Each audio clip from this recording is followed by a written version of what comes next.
నమస్కారం అండి. SB news 9550కి స్వాగతం సుస్వాగతం. ఏ రోజు వార్త ఆ రోజు మనకు అప్డేట్ కావాలంటే ఎస్బీ న్యూస్ 9550 ఛానల్ను మీరు సబ్స్క్రైబ్ చేసుకుంటే ప్రతిరోజు వార్త మీకు అప్డేట్గా ఉంటుంది.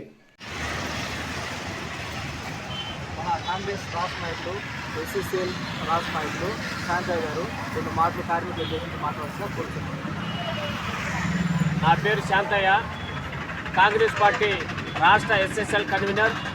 ఈరోజు ఆర్ఎంటియు జిల్లా అంటే తిరుపతి జిల్లా కన్వీనర్ జయచంద్ర గారి ఆధ్వర్యంలో ఈరోజు రిలే నిరాహార దీక్షకు మాకు పిలవడం జరిగినది. మేము సంఘీభావంగా ఈ నియోజకవర్గ ఇన్ఛార్జి గోసాల దేవి గారు, అలాగే పుల్లంపేట మండల అధ్యక్షుడు సిగమాల రమేష్, ఈ నియోజకవర్గ యూత్ కాంగ్రెస్ నాయకులు బాలమురళి, వెనకనూరు మండల అధ్యక్షుడు యూత్ కాంగ్రెస్ అనిల్ కుమార్ పాల్గొనడం జరిగింది. ఇప్పుడు ఏదంటే ఈరోజు ఎక్కడ చూసినా ఈ కూటమి ప్రభుత్వం వచ్చిన తర్వాత ఉండే గవర్నమెంట్ను కూడా ప్రైవేట్ పరం చేస్తామని చెప్పి భయభ్రాంతులు చేస్తున్నారు.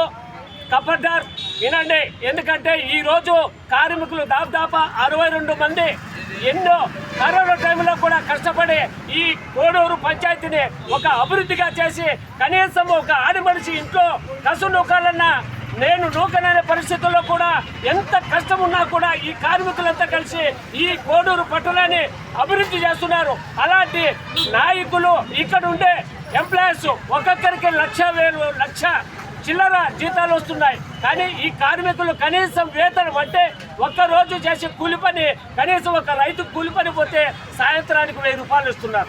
అలాంటిది ఈ కాంట్రాక్టర్లు అధికారులు కుమ్మక్కు కాసి ఇక్కడ ఉండే కార్మికులు అన్యాయం చేయడం చాలా దుర్మార్గమైన చర్య.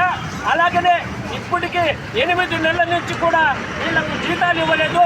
వెంటనే జీతాలు ఇవ్వాలి. అలాగనే 2 సంవత్సరాల నుంచి వీళ్ళు చేసే స్వచ్ఛ భారత్ ఆ కార్యక్రమానికి కానీ ఆ కూలి పనికి కానీ తగిన ఫలితం లేదు. అలాగనే వీళ్ళు చేసే ప్రతి పనిముట్టు అంటే వాళ్ళు చేసే పనిముట్టు శానిటైజ్ కానీ, కొబ్బరి నూనె కానీ, మరియు సాక్షులు కానీ, సబ్బులు కానీ, చెప్పులు కానీ, యూనిఫామ్ డ్రెస్సు కానీ ఏమీ ఇవ్వలేదు. ఖచ్చితంగా ఇవన్నీ వాళ్ళకి ఇవ్వాలి.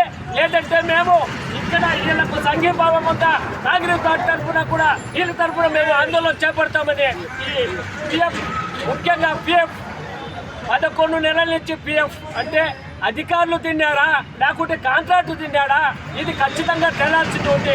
ఎందుకంటే ఒక పేద వ్యవసాయం చేసుకుంటే కార్మికులు ఏం చేస్తారంటే భవిష్యత్తులో నా బిడ్డలకు ఏదైనా ఉంటుంది, ఏదైనా చేసినా జరిగినా నా ఫ్యామిలీకి పిఎఫ్పిఎస్ఐ కటింగ్ అవుతుంది. అలాంటి పిఎఫ్పిఎస్ఐలు కూడా వాళ్ళను పట్టలు పెట్టుకొని తిని కోటేశ్వర్లు అవుతున్నారు. ఖచ్చితంగా ఈ కార్మికులకు అన్యాయం జరుగుతుంది. ఖచ్చితంగా వీళ్ళకు న్యాయం చేయకపోతే రాష్ట్ర వ్యాప్తంగా కూడా మేము కాంగ్రెస్ పార్టీ మా పిసిసి అధ్యక్షురాలకు ఈ విషయం తెలిపి అవసరమైతే ఇక్కడికి వచ్చి సంఘీభావం తెలిపేలాగా మేము పోరాడతామని ఈ సభాముఖంగా తెలుపుతున్నాం.